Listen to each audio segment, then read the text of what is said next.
Assalamualaikum warahmatullahi wabarakatuh.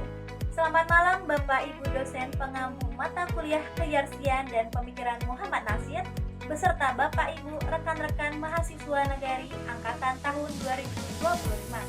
Perkenalkan, nama saya Rica Sufana Putri, NIM 250936320110003, Program Studi Administrasi Publik Nagari.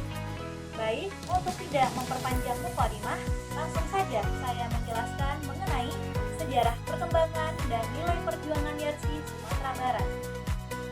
Yayasan Rumah Sakit Islam YARSI Sumatera Barat lahir dari gagasan dan inisiatif tokoh pergerakan Islam Muhammad Nasir. Secara resmi, yayasan ini tercatat berdiri melalui Akta Notaris Hasan Kolbi nomor 20 tertanggal 31 Januari tahun 1969.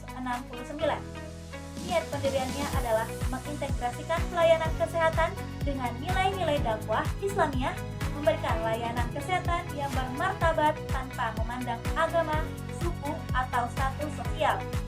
Dalam dekade-dekade awal setelah pendirian, YARSI Sumbar memfokuskan upaya pada pembangunan fasilitas kesehatan dasar.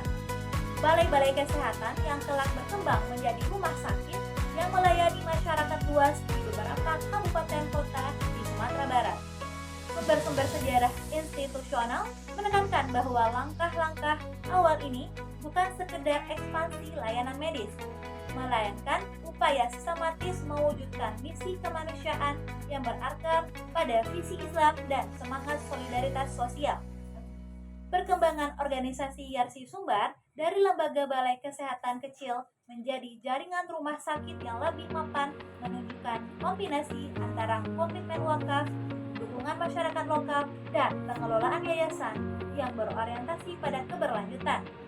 Contoh konkret dari jalur perkembangan ini adalah transformasi Balai Kesehatan Ibnu Sina di beberapa lokasi seperti Padang, Padang Panjang, Bukit Tinggi, Payakumbuh, Panti, dan Simpang 4 yang memperlihatkan proses bertahap dari fasilitas rawat jalan sederhana hingga rumah sakit IPC dengan kapasitas tempat tidur yang terus bertambah.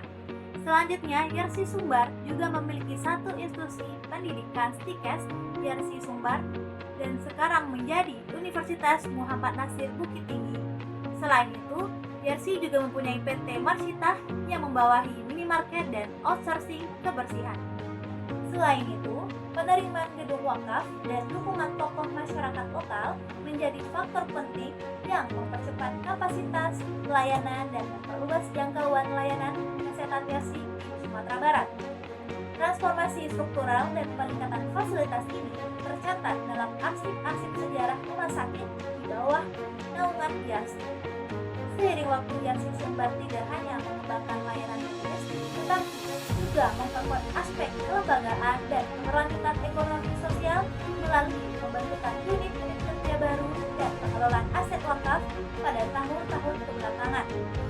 Pengurus YARSI mendirikan lembaga wakaf tersendiri untuk mengelola harta wakaf secara profesional sehingga pemanfaatannya lebih terarah bagi pengembangan fasilitas kesehatan dan pendidikan yang selaras dengan tujuan yayasan.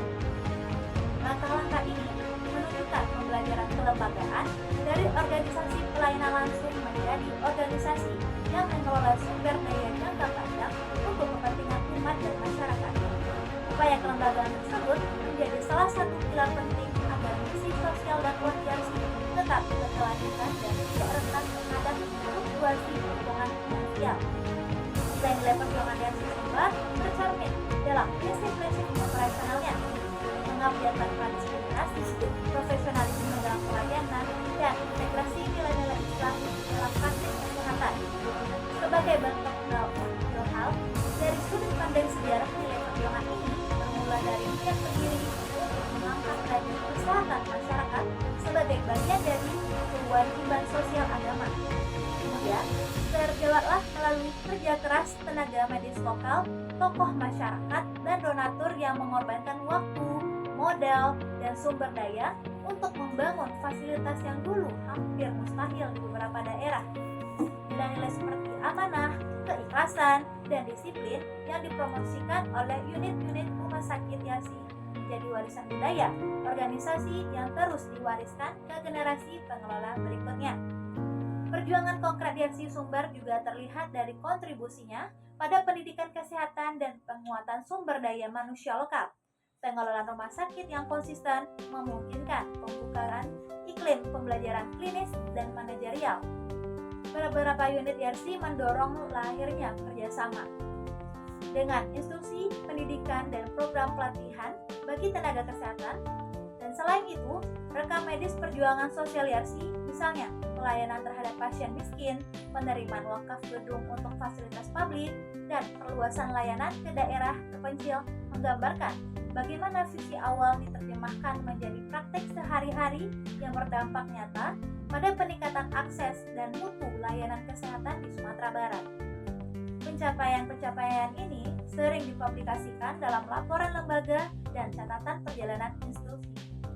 Melihat perjalanan histori Yarsi Sumber, dapat disimpulkan bahwa nilai perjuangan yang melekat padanya bukan sekedar narasi masa lalu, melainkan modal sosial yang terus membentuk strategi masa depan dengan visi menjadi unit kegiatan terbaik di Sumatera yang efisien, profesional, dan mampu bersaing secara global.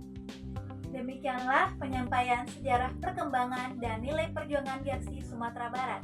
Lebih dan kurangnya saya mohon maaf. Wabillahi taufiq wal hidayah. Wassalamualaikum warahmatullahi wabarakatuh.